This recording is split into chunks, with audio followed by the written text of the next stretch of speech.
Welcome back to the Irish NFL Show, live from Radio Row. Our Radio Row coverage, of course, brought to you in association with Dunes and Drams. Discover Ireland more than beyond the game, indeed. We're joined, as you can probably see, by Dan Orlovsky, ESPN analyst and former NFL quarterback. Dan, pleasure to have you on the show. Great to be with you guys. Thank you. Thank you for having me. How's your week been? We've just started talking to you about what the experience has been like. It seems like it's been, for most people, a really positive one yet again. Yeah, the Super Bowl week's always fun. There's so many people in the same location, so you see so many different people that maybe you don't get to see as much as you like. You're obviously talking football and Super Bowl and all these different perspectives and questions and whatnot. San Francisco's been great so far, so it's a good start. You're getting stopped by people left and right, even as you were on your way over here. Tell us the wisdom of the streets. What are you hearing? What's the best question you've had? What's the best point that somebody has stopped you with? I guess the most common question I've gotten so far is, how does New England win the game? Right. Which is interesting because it's the Super Bowl and you got a team that's very good in New England. And it seems like, and I understand there's a lot of thought that it's going to be Seattle's game to lose type of thing. And that's probably the coaching. Do you guys think that's a little harsh?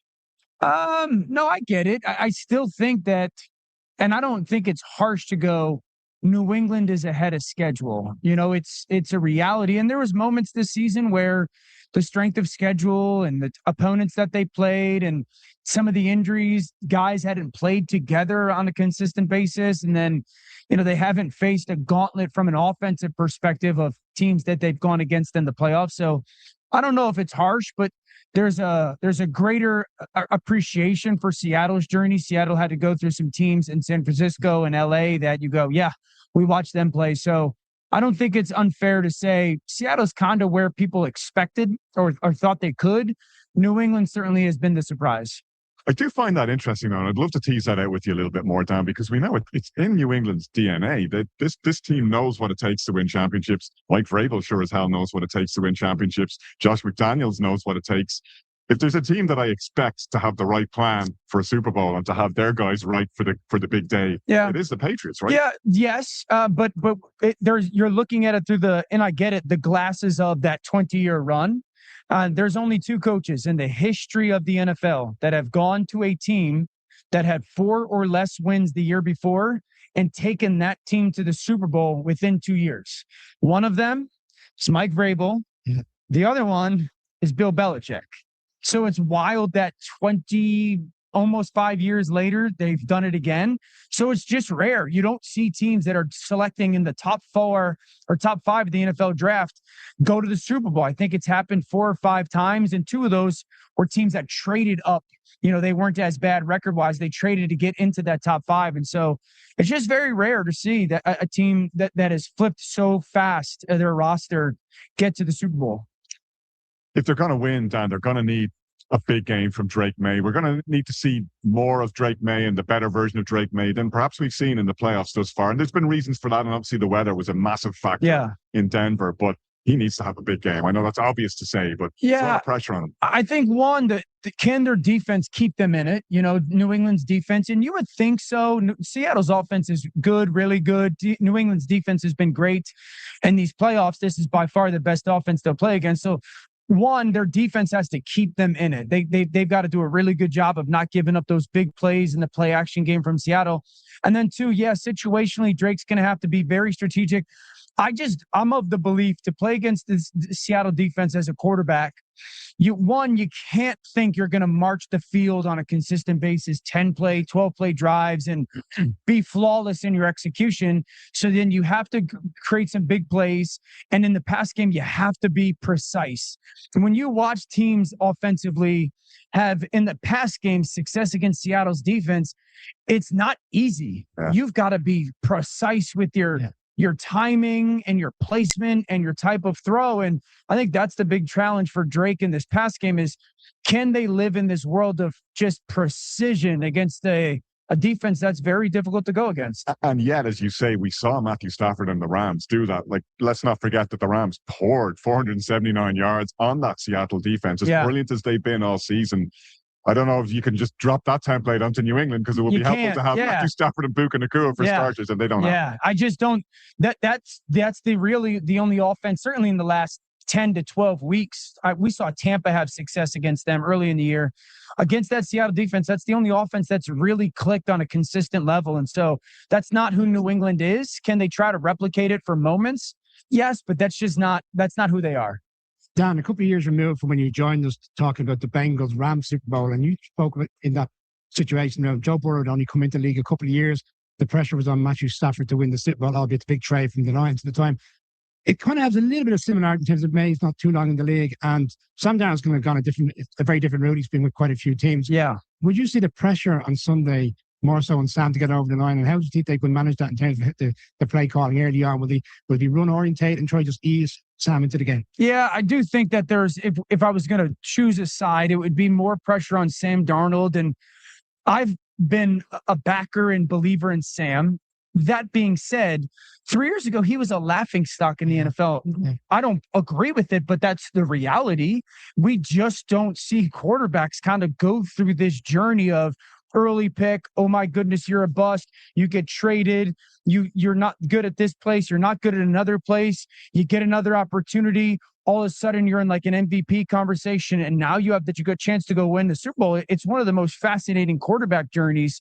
It's certainly in the modern era. I think style-wise, I don't believe this team and this coaching staff is built to play it close to the vest. That's not who they've been. That's not how they're going to go win the Super Bowl. When you had that backup year in San Francisco, Kyle Shannon said he'd be very comfortable with playing him if he needed that. I think people kind of questioned that because it was the Sam Darnold kind of conversation. Yeah. Maybe that year in particular was crucial to him in terms of how he's developed now, going to take a step back to learn again. I think it's the one year that you could point to that said, laid the foundation for this reemergence.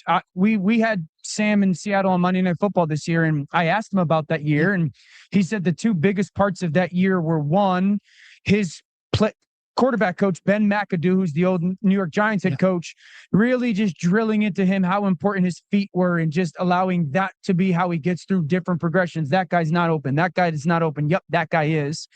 And then watching Brock Purdy, just watching Brock play and the style that he played in, how he carried himself, how he prepared. He said it was super impactful, and then gets the opportunity in Minnesota and bang, it hits. So I'm so happy for him. I think it's a great story. And, the conversation is, well, is this going to change the way that we view development of quarterback in the NFL? The answer is no, it won't. The NFL is a now product at that position. But I do think if your team's evaluating these quarterbacks, you've got to figure out why Sam has this resiliency in him, because I think that's the real reason why. It's not he got better.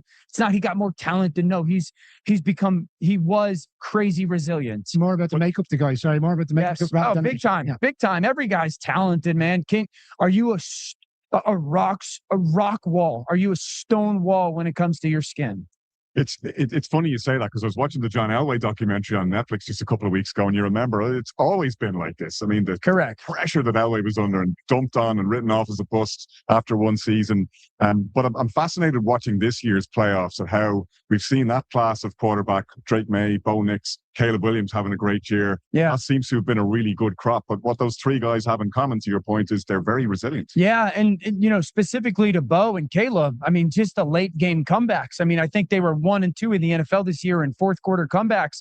And then Drake has been in the playoffs situationally. He's been very good. I know that, the overall performance hasn't been this dominant one, but yeah, it's got a chance to be a really, really good class. It's really interesting to see how each organization tries to build around. We know that the window when they're playing well and cheap is really important. And so how they try to build around and take advantage of, and New England obviously has done that, but it's a really talented class. And these kids come into the league nowadays so much more physically gifted, all around athletically and playing the position. And if they can really get that mental element and emotional element, that's, I think, when you got a chance to have Hall of Fame careers. The culture that's been put around both of these guys and all of their teammates, of course, by Mike Vrabel and by Mike McDonald. I find it fascinating that we have two defense-minded head coaches in the Super Bowl at a time when everybody's looking for the next offensive mastermind. It makes you think in this coaching carousel, I wonder who's going to be that guy, could be the likes of a Jesse Minter, because it's not just about what you can do on either side of the ball. It's about culture, right? And it's about being that CEO of the organization. Oh, what you sure. can bring out of the entire roster. Yeah, there's Kyle Van Noy, who's played in the NFL for, 10, 12 years, and he's with Baltimore now, said something on Pat McAfee's show not long ago that I did find interesting. And he was talking about the new coaching hires and how the younger players and this generation of players really values coaches that can bring X's and O's advantages. And I think we've seen that with some of the hiring processes as well. I always say this too. People think like, what's the best thing a team or a coach can do for a young quarterback? It's like, give them a good run game. And I was like, yeah, I think the best thing you can do for a young quarterback is give them a great defense. So then I don't feel like I have to go to score 30 points to go win a game. And I think we see that with some of these defensive-minded head coaches in New England and Seattle. It's like the quarterbacks don't feel this immense pressure that they have to go play this perfect game and score all the time because the defenses aren't good enough to, ride their back and win a game. Now that we've seen most of these seats filled in the offseason, Dan, the offseason for the teams that aren't in the Super Bowl, of course, who's the coach that you think is the best fit in his new situation? Well, Mike McDaniel as the play caller for the Chargers, I absolutely love. But from a head coaching perspective, I love Harbaugh in New York. I really do. I think just his experience of winning, what it sounds like in March and April and May to have on a daily process. What does a winner sound like and operate like? What does a champion operate and sound like in July? And then I really think Kevin Stefanski in Atlanta. I think Atlanta's so talented. I think Kevin Stefanski, people are like, oh, he doesn't have success without starting quarterbacks. Dude won a lot of games in Cleveland, and not many people have done that. And I think Atlanta's got a lot of young talent. Dan, as a Giants fan, you're saying everything I want to hear. I had a Browns fan text me yesterday because I made him aware you were coming on. He said, will you grill Dan on the hiring process within the Browns and how he goes from one situation where it looks like they've evaluated and they've selected the right person internally only to flip it and go extending with Todd Monken? Was it a case that Todd Monken just seems like the right guy at the right time, or do you think it's one of those unusual things, in the manner how it's played out? Yeah, I think one, Cleveland's a very unique situation right now because there's a giant question mark at the quarterback room and still a financial investment into it. Two, this is a team that's got a lot of young defensive talented players, but the offense has really held it back. And so did you want to go with a defensive guy, Jim Schwartz and whatnot? The defense hasn't been the issue. So are you trying to find a guy that you think can get the offense to play better to kind of complement that young defense? And then this isn't a very talented offense that's got, a plethora of weapons. And so I do think it was a little bit of a trying to fit a round peg into a square hole type of thing, where you're trying to get the coach that might allow you to play better offense, but there's a lot of openings this year. Also knows the division very well. Yeah, so I think a lot of people are rooting for Cleveland to figure it out, and we'll see. Monken's had a lot of success.